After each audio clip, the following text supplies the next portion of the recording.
Malar's kitchen பார்க்கும் உங்கள் அனைவருக்கும் என்னுடைய அன்பான வணக்கம். இன்றைக்கி வந்து ரவை கேசரி எப்படி செய்யணுன்னு தான் இந்த வீடியோவில் போய் பார்க்க போகிறோம். ஸோ வாங்க இதை எப்படி செய்யணுன்னு பார்க்கலாம். இது செய்கிறதுக்கு முதல்ல முந்திரி பருப்பு நம்ம வறுத்துக்கலாம். 1 டேபிள் ஸ்பூன் அளவுக்கு நெய் சேர்த்துருக்கேன். நெய் நல்லா உருகுன பின்னாடி இதில் வந்து 10 முந்திரி பருப்பு சேர்த்துருக்கேன். இதை வந்து லேசாக பொன் நிறமாக கலர் மாறுற வரைக்கும் வறுத்துக்கலாம். இப்போ பாருங்கள், முந்திரி பருப்பு நல்லா வறுப்பட்டுருச்சு. இதை இப்போ தனியாக ஒரு பிளேட்டில் எடுத்து வச்சிடலாம். இப்போ வந்து திராட்சை சேர்த்து இதை வந்து ஊதி வர வரைக்கும் நல்லா வறுத்துக்கலாம். திராட்சையும் நல்லா உப்பி வந்துருச்சு. இப்போ தனியாக இதையும் ஒரு பிளேட்டில் எடுத்து வச்சிடலாம். இப்போ அதே கடாயில் வந்து 1 கப் அளவுக்கு ரவை எடுத்துருக்கேன். இதை சேர்த்துக்கலாம்.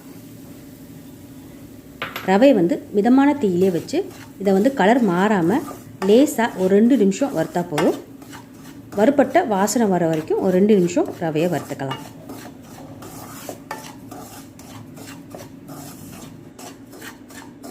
இப்போ பாருங்கள், கலர் எதுவும் மாறலை. ரவை வந்து நல்லா வறுப்பட்டுருச்சு. இப்போ நம்ம ஸ்டவ்வை ஆஃப் பண்ணிவிட்டு வறுத்த இந்த ரவையை தனியாக ஒரு பிளேட்டில் மாற்றி வச்சிடலாம். அதுக்கப்புறமா ஸ்டவ் ஆன் பண்ணி கடாயில் எந்த கப்பில் வந்து ரவை எடுத்துருக்கணும் அந்த கப்பில் 3 கப் அளவுக்கு தண்ணி சேர்க்குறேன்.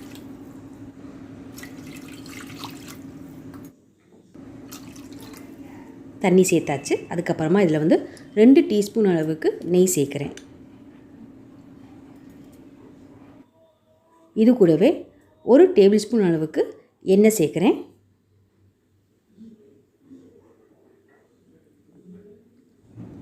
அதுக்கப்புறமா ஃபுட் கலர் வந்து ஆரஞ்சு கலர் சேர்க்குறேன். நீங்கள் வந்து உங்களுக்கு விருப்பப்பட்ட கலர் சேர்த்துக்கலாம். சேர்த்துட்டு இதில் வந்து லேசாக உப்பு சேர்க்குறேன். எல்லாத்தையும் சேர்த்துட்டு ஒரு தடவை எல்லாத்தையும் நல்லா மிக்ஸ் பண்ணி விட்டுறலாம்.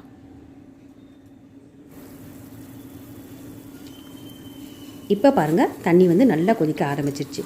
இந்த ஸ்டேஜில் நம்ம வறுத்து வச்சுருக்க ரவை எல்லாத்தையும் கொஞ்சம் கொஞ்சமாக சேர்த்து கட்டி விழாத அளவுக்கு இதை வந்து கைவிடாமல் தொடர்ந்து கிண்டி விட்டுக்கிட்டே இருக்கலாம். ரவையை கிண்டும்போது ஸ்டவ்வை வந்து மிதமான தீயிலே வச்சு மிக்ஸ் பண்ணிக்கிட்டே இருக்கலாம்.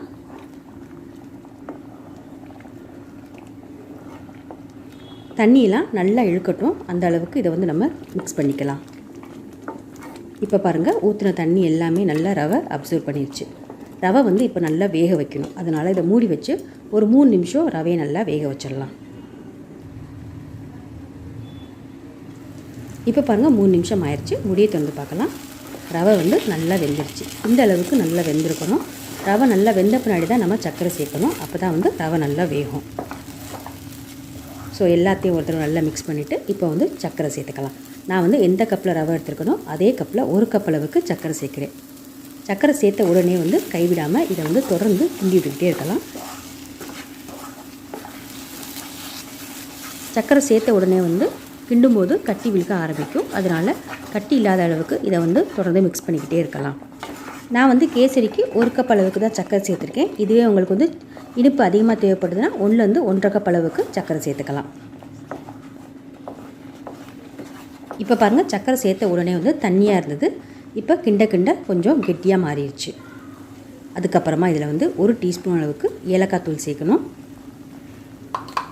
அப்புறமா 2 டீஸ்பூன் அளவுக்கு நெய் சேர்க்குறேன்.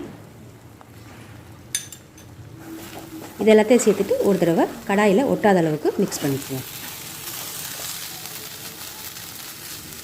இப்போ பாருங்கள், கடாயில் ஒட்டாமல் நல்ல அல்வா பதத்துக்கு கேசரி வந்திருக்கு.